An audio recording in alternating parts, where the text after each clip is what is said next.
வணக்கம். நமக்கு எண்கணி ஞானத்தையும், வேத ஜோதிட ஞானத்தையும், ஆன்மீக ஞானத்தை வழங்கிய அனைத்து குருமார்களுக்கும் நன்றி. எனது வேளையில் இது ஒரு ஜோதிட விளக்க வீடியோ விருப்பம் உள்ளவர்கள் தொடர்ந்து பார்க்கலாம். ஒரு கேள்வி. நண்பா, can you do another video for next ராசி who will impact with அஷ்டம சனி after கடகம்? What they need to consider now and be prepared. வெள்ளம் வரும் முன் அழைப்போடு அப்படின்னு. ஓகே. அஷ்டம சனிக்கு கடகராசிக்கு பிறகு யார் அஷ்டம சனியால பாதிக்கப்பட போறீங்க அப்படின்னு கேட்டீங்கன்னா 2025 ஏப்ரலுக்கு பிறகுலேருந்து சிம்ம ராசிக்காரர்களும் 2027-28 அந்த காலகட்டத்தில் கன்னிராசிக்காரங்களும் அஷ்டம சனிக்குள்ள வருவீங்க. கும்பராசியை அடுத்து மீன ராசி 7.5 சனியில் இருப்பீங்க. நீங்கள் ஜென்ம சனியாக வருவீங்க 2025. 2027-28 காலகட்டத்தில் மேஷ ராசிக்கு ஜென்ம சனி அமைப்புகள் வரும். அப்போ 2025லேயே மேஷ ராசிக்காரங்களுக்கு விரய சனி ஆரம்பிச்சிடும். சரி, என்ன செய்யும் அஷ்டம சனி? தோல்விகளை, ஏமாற்றங்களை, துரோகங்களை, பண இழப்புகளை, வேலை இழப்புகளை, வருமானம்னா என்ன, காதல் சம்பந்தப்பட்ட விஷயத்துல உண்மை நிலவரம் என்ன, இது மாதிரியான அமைப்புகளை உங்களுக்கு தெரியப்படுத்தக்கூடிய காலகட்டம். இன்னைக்கு யாருக்காக எல்லாத்துக்கும் சண்டை போட்டு நிக்கிறீங்களோ நாளைக்கு அவங்க உங்களை விட்டுட்டு போகக்கூடிய ஒரு அமைப்புங்க. ஓகேங்களா? இது காதல் சம்பந்தப்பட்ட விஷயத்துல. அடுத்ததாக வேலை தொழில் அமைப்பு. இது வந்து மேஷராசிக்கும் பொருந்தும். ஓகேங்களா? வேலை தொழில் சம்பந்தப்பட்ட இடங்கள்ல உங்களுக்கு வருமானத்தை உங்க கைக்கு கிடைக்கிற விஷயங்களை தடை பண்ற மாதிரியான வேலை இடங்கள்ல ஒரு டிஸ்டர்ப் வந்துடும். இந்த இடத்துல தாங்க கொஞ்சம் மானம், சூடு, சொரணை இல்லாம இருந்து எல்லாமே ஒரு பாலிட்டிக் நடந்து உங்களை எய்ம் பண்ணி டிஸ்டர்ப் பண்றது எப்படி அப்படின்னு யோசிச்சுட்டு இருக்கக்கூடிய காலத்துல நீங்க கொஞ்சம் எல்லாத்தையும் கொஞ்சம் கவனமாக ஹேண்டில் பண்ணக்கூடிய ஒரு காலகட்டம். அவசரப்பட்டு வேலையெல்லாம் விட்டுறாதீங்க, திரும்ப வேலையெல்லாம் கிடைக்காது அப்படின்னு சொல்லுவோம்ல, அந்த காலகட்டம். கொஞ்சம் பெரியவர்களாக இருக்கீங்க அப்படின்னா இந்த நேரத்தில் வரக்கூடிய அறிமுகங்கள், ஏன்னா நேற்று வந்தவர் இன்னைக்கு நம்ம நம்ப மாட்டோம். ஒரு 2 வருஷம் முன்னுக்கு வரக்கூடிய அறிமுகங்களை தான் நம்புவோம்.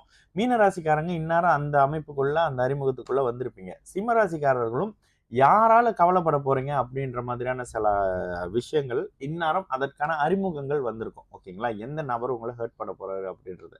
இதே நேரத்தில் இந்த வீடியோ பார்க்குறீங்க அப்படின்னாக்கா நீங்க கொடுத்து வச்சவங்க அப்படின்னு சொல்லிடலாம். ஏன்னா இந்த மாதிரி விவரமா இல்லைன்னா ஒரு மாதிரி அழகா டீட்டெயிலா எனக்கு எந்த ஒரு அறிவாளி ஜோசியரும் சொல்லல. ஓகேங்களா? அதனால நான் அழகா உங்களுக்கு சொல்றேன். இந்த நேரத்துல சில அமைப்புகள்ல மனம் சார்ந்த ஏமாற்றங்கள் இருக்கும். பெண் குழந்தைகளாக இருக்கிறீங்க அப்படின்னாக்கா இந்த இடத்துல இழக்கக்கூடாத சில அமைப்புகளை இழக்கக்கூடிய தன்மையில இருக்கும். பேரண்ட்ஸ் இருந்தீங்கன்னாக்கா சுக்கிரன் வீட்டுல சுக்கிரன் சம்பந்தப்பட்ட கிரகங்களுடைய தசாபுத்தி நடக்குதான்னு பாருங்க. இது காதல் சம்பந்தப்பட்ட அமைப்புகள்ல சில ஏமாற்றங்களை கொடுக்கும்.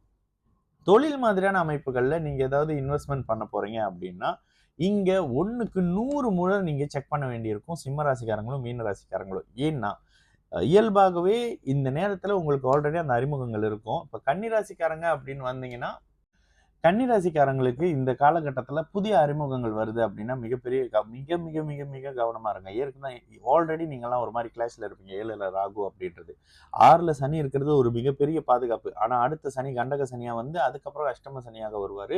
இந்த இடத்துல 2025லேருந்து 2030 வரைக்கும் எல்லா கன்னிராசிக்காரங்களும் கவனமாக இருங்க. யாரையும் 3வது நபர் நம்ப வேணாம். குடும்பத்துல கணவன், மனைவி, குழந்தைகளை தவிர்த்த அத்தனை பேரும் 3வது நபர் தான்.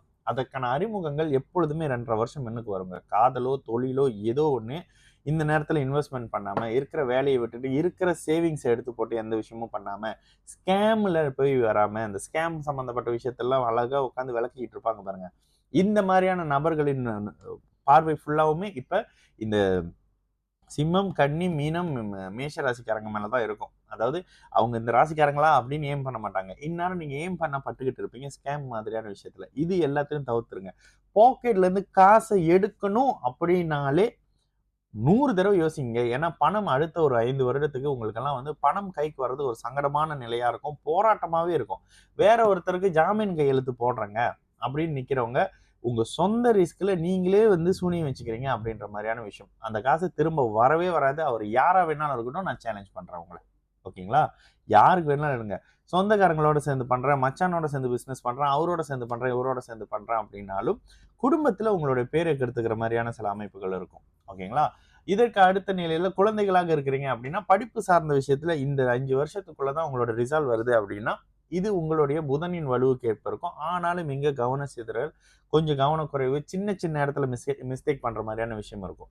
இதற்கு அடுத்த நிலையில பெரியவர்களாக இருக்கிற பட்சத்துல ஏன்டா வேலைக்கு போறோம் அப்படின்ற மாதிரியான ஒரு மனநிலையும், வீட்டிற்கு ஏன்டா திரும்ப போறோன்ற ஒரு மனநிலையும் இருக்கும். சரியா பார்த்தீங்கன்னா, இந்த காலகட்டத்தில தான் உங்க வீட்ல லைட் பிளிங்க் பண்றது, இந்த ட்ரெயினேஜ் சிஸ்டம் அடைக்கிறது, சிங்க் ஒழுகுறது, பைப் ஒழுகுறது, பாத்ரூம்ல ப்ராப்ளம் வர்றதுன்ற மாதிரியான இந்த கீழ்நிலை இந்த இந்த இந்த என்ன சொல்லுவாங்க, இந்த ட்ரெயினேஜ் சம்மந்தப்பட்ட மாதிரியான லீக்கிங், ஸ்மெல் வர்றது, அழுக்கு வர்றது, லைட் பிளிங்க் ஆக்குறதுன்னு உங்க வீட்ட டிம்மா வச்சிருக்கிற சில அமைப்புகள் எல்லாம் இந்த காலகட்டத்தில தாங்க நடக்கும்.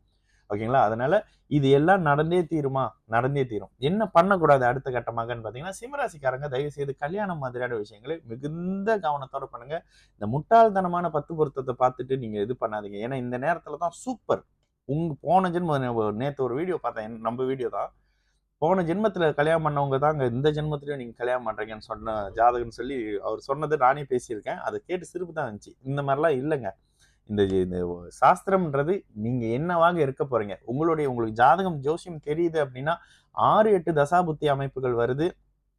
உங்களுக்கே குரு தசை சுக்கிர புத்தி வருது. சுக்கிர தசை குரு புத்தி வருதுன்னா, திருமணம் சார்ந்த அமைப்புகள்ல நல்ல பதில் இல்லை. ஓகேங்களா? ஒரேடியா போட்டு உடைச்சு சொல்லிடுறேன். ஓகேங்களா? அஷ்டம சனின்றது உங்களை கோர்ட் கேஸ்ன்ற மாதிரியான அமைப்புகளுக்கு கொண்டுட்டு போகும். இல்லீகலான ஏதாவது விஷயங்கள் பண்றீங்களா? இது வெளியில வர்ற மாதிரியான சில அமைப்புகள் அப்படி இப்படின்ற மாரி இருக்கும். திருமணம் சார்ந்த விஷயத்துல தயவு செய்து கண்ணுல எண்ணெய ஊத்திக்கிட்டு பாருங்க. முடிஞ்சா கல்யாணத்தெல்லாம் தள்ளி வைக்கிறது மிகப்பெரிய ஒரு சாதகமான ஒரு நிலை அப்படின்ற மாரியான விஷயம் தான். எல்லாம் நடந்து முடியிறப்ப இப்ப நீங்க கேட்கலாம். ஒரு வார்த்தை கூட நல்லது சொல்லியே அப்படின்னு. அப்படி எதுவும் நல்லது நடக்குதான்னு இப்ப நடந்துட்டு இருக்கிற கடகராசிக்காரங்களையும், ப்ரீவியஸ்ல 2019லேருந்து 22 வரைக்கும் இருக்கக்கூடிய மிதுன ராசிக்காரங்களையும் கேளுங்க. அதுக்கு உடனே சில அறிவாளிகள், புத்திசாலிகள் கிளம்பிருவாங்க. உலகம் முழுக்கவுமே கோவிட்ல யாருமே நல்லா இல்லையே அப்படின்னு. அந்த மாரி விளக்கெண்ணெய்களுக்கெல்லாம் எனக்கு பதில் சொல்றதுக்கு டைம் இல்ல. ஓகேங்களா? அப்ப இந்த இந்த அமைப்புகள்ல கேர்ஃபுல்லா இருங்க. இதற்கு அடுத்த நிலையில வழிபாடுன்னா, நீங்க எந்த மத நம்பிக்கையில இருக்கீங்களோ, தயவு செய்து அந்த மத வழிபாட்டை முறையா பண்ணுங்க. இந்துஸா இருக்கிற பட்சத்துல ஆஞ்சநேயர் பிரேயர்ஸ் பண்ணுங்க. காலபைரவர் வழிபாடு பண்ணுங்க. உங்களுடைய குலதெய்வத்தையும், முன்னோர்கள் வழிபாடையும் தயவு செய்து செய்யுங்க. இந்த இந்த கர்ம காரியம் மாதிரியான திதி, தர்ப்பண விஷயங்கள செய்யுங்க. இதெல்லாம் செஞ்சோனே எல்லாம் மாறிரும் அப்படின்னு சொல்றதுக்கு நான் ஆள் இல்ல. எதுவுமே மாறாது. இத இப்போதைக்கு பிரேயர்ஸா பண்ணிட்டு வாங்க. உங்களுடைய அந்த கஷ்ட காலம் முடியிற நேரத்துல ஒட்டுமொத்தமாக எல்லா பிளெஸ்ஸிங்ஸும் உங்களுக்கு வந்து சேர்ற மாதிரியான ஒரு காலகட்டமா இருக்கும். உங்களுக்குன்னு ஒரு கடவுள் உங்க பக்கத்திலேயே இருந்து ஹெல்ப் பண்ணுவார்ல, அவரு இந்த காலகட்டத்துல எல்லாம் சைலன்ட்டா இருப்பாரு. இல்லங்க நான் யுனிவர்ஸ பிலீவ் பண்றேன். தாராளமா பண்ணுங்க. இங்க யாரும் நீங்க யுனிவர்ஸ பிலீவ் பண்றனால நான் வந்து எதுக்கு நெகட்டிவா சொல்லப் போறேன். போறது இல்ல. அதே நேரத்துல இந்த யுனிவர்ஸும், இந்த கிரகங்களும், கடவுளும் விதிக்கு உட்பட்டவர். ஓகேங்களா? நம்ப என்ன செஞ்சோமோ அத திரும்ப நமக்கு குடுக்கறதுக்கான காலகட்டம் அப்படின்ற மாரியான ஒரு விஷயம் தான். அதனால இது எல்லாம் விதிக்கு உட்பட்டது. இதெல்லாம் தப்புன்னு நான் சொல்லங்க.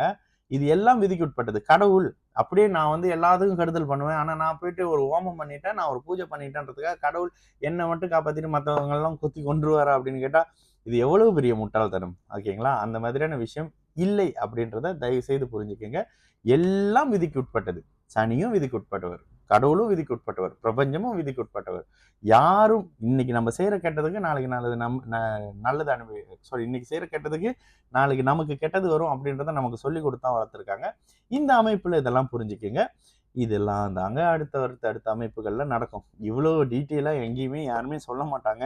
நான் உங்களுக்கு வெள்ளனையா சொல்லிடுறேன். அடுத்து அதிலிருந்து வெளியில வரும்பொழுது மீண்டும் நல்ல அமைப்புல வருவீங்க. ஒரே விஷயம். உயிர் இழப்புக்கள் மாதிரியான இழப்புகள சந்திச்சவங்களுக்கு, அது மட்டும் திரும்ப வராதுங்க. சரிங்களா? நல்லது நடக்கும். எல்லாரும் நல்லா இருப்போம். வணக்கம்.